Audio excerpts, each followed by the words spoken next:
des Sceaux. La parole est à Monsieur Charles de Courson. Ma question s'adresse à Monsieur le ministre de l'économie. Monsieur le ministre, EDF se trouve dans une situation financière alarmante. 2 agences de notation l'ont d'ailleurs mis sous surveillance et les résultats 2015 sont en baisse et la structure financière se fragilise malgré le récent versement d'un dividende en actions. Alors que l'EPR finlandais a amené Areva au bord de la faillite, le groupe EDF se dit prêt à renouveler l'erreur en s'engageant dans un projet de construction de 2 réacteurs à Hinkley Point en Grande-Bretagne pour un montant estimé à 24 milliards d'euros. EDF doit également racheter la filiale d'Areva chargée de la conception et de la fabrication des réacteurs, dont la valeur est estimée à 2,7 milliards d'euros, sans que l'État n'assume, à ce jour, les risques financiers liés à la construction de l'EPR finlandais, dont le chantier a pris 10 ans de retard, et à la construction de l'EPR de Flamanville, qui a déjà pris 2 ans de retard. À la surprise générale, et en légère contradiction avec la loi sur la transition énergétique, la ministre en charge de l'Environnement et de l'Énergie s'est dite favorable à la prolongation d'une dizaine d'années de la durée de vie de 19 centrales françaises pour un montant oscillant entre 55 milliards, voire 100 milliards, d'après la Cour des comptes. Alors, Monsieur le ministre, 2 questions. Première question.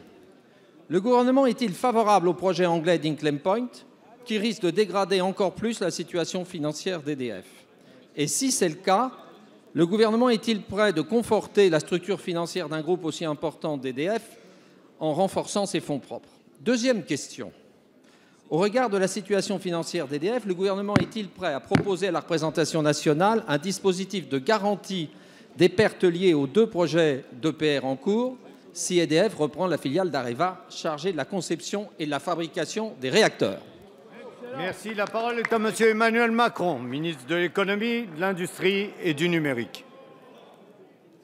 Merci Monsieur le Président, Mesdames, Messieurs les députés. Monsieur le député de Courson, vous posez 2 questions précises. Je vais donc y répondre en vous remerciant de m'offrir l'opportunité de reparler de la situation financière d'EDF parce que j'avais apporté une réponse insatisfaisante au député Mariton quand il avait soulevé ce sujet. Sur la première question qui est la situation financière plus largement d'EDF.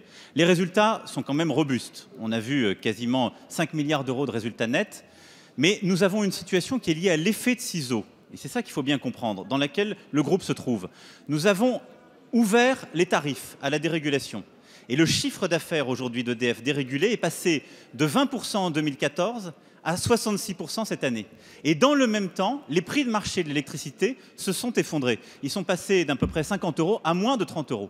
Et oui, dans ce contexte-là, il y a une situation financière qui mécaniquement rend les investissements plus fragiles et crée de la tension. C'est la résultante de l'ouverture des tarifs, la dérégulation, et de la dynamique du marché. C'est ça. Alors face à cette situation, HPC reste un très bon investissement parce que c'est un investissement rentable, Hinkley Point, et une rentabilité que beaucoup d'autres projets pourraient lui envier et qui ne dégrade pas massivement la situation financière d'EDF.